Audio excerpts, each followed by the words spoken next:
तो ये अधिकतर पूछा जाता है एग्जाम्स में कि जा का उच्चारण करने में किससे होगा, डा का उच्चारण करने में किससे होगा, टा का किससे होगा।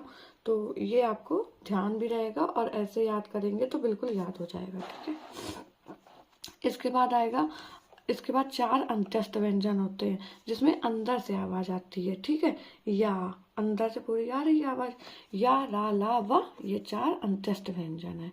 ठीक है, इसके बाद 4 ऊष्म व्यंजन होते हैं। 4 ऊष्म व्यंजन कौन कौन से होते हैं? ऊष्म व्यंजन में क्या होता है, घर्षण से उत्पन्न होती है। ठीक है, ऊष्मा ऊष्मा आती है इसमें। ठीक है, घर्षण से उत्पन्न वायु का निष्कासन होता है। जैसे शाह, शाह बोलने में सा, हा, ये सब क्या है, 4 ऊष्म व्यंजन। अब जो है 4 संयुक्त व्यंजन है। 4 संयुक्त व्यंजन क्या है, छ, त्रा, ज्ञा और श्रा। अगर छा बोलेंगे तो के एस एच से बनता है, तो के से का हो गया, एस एच से शा हो गया। ठीक है, अब त्रा है, त्रा टी आर से इंग्लिश में बनता है तो ता और रा से मिलके बन जाता है। ज्ञा जे वाई ए से बनता है तो जा और यहाँ से बनता है। श्रा तो शा और रा से बनता है एस एच आर ए। तो ये सब ऐसे मिला मिला के ये संयुक्त व्यंजन हो गया। अब देखो, सड़क और पढ़ाई ये त्रिगुण व्यंजन होते हैं, इसमें 2 गुण होते हैं। ठीक है, तो ये क्या है, अब सड़क बोलेंगे ये डा नहीं बोल सकते हैं। ठीक है, पढ़ाई ये डा होगा।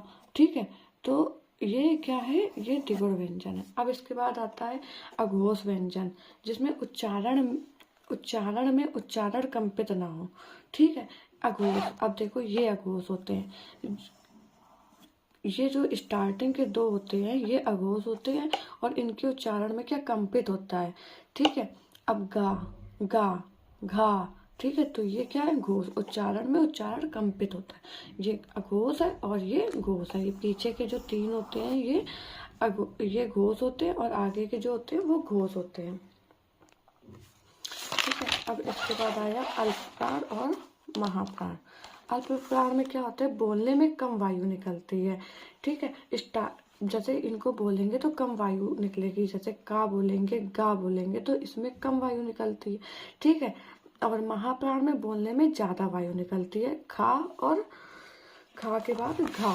ठीक है, अब अल्पप्राण महाप्राण कैसे होगा, अल्पप्राण क्या होंगे, ये वाले अक्षर ये अल्पप्राण होंगे। ठीक है, ये अल्पप्राण है, ये वाले क्या है, अल्पप्राण। और ये जो दूसरा और तीसरा ये क्या है, महाप्राण। ये जो वीडियो है ये सारे कॉम्पिटिटिव एग्जाम के लिए बहुत उपयोगी, इसमें हर एक चीज इन्वॉल्व की गई है। ठीक है, ये नमस्ते दोस्तों, आपको वीडियो पसंद आए तो प्लीज लाइक और सब्सक्राइब करें।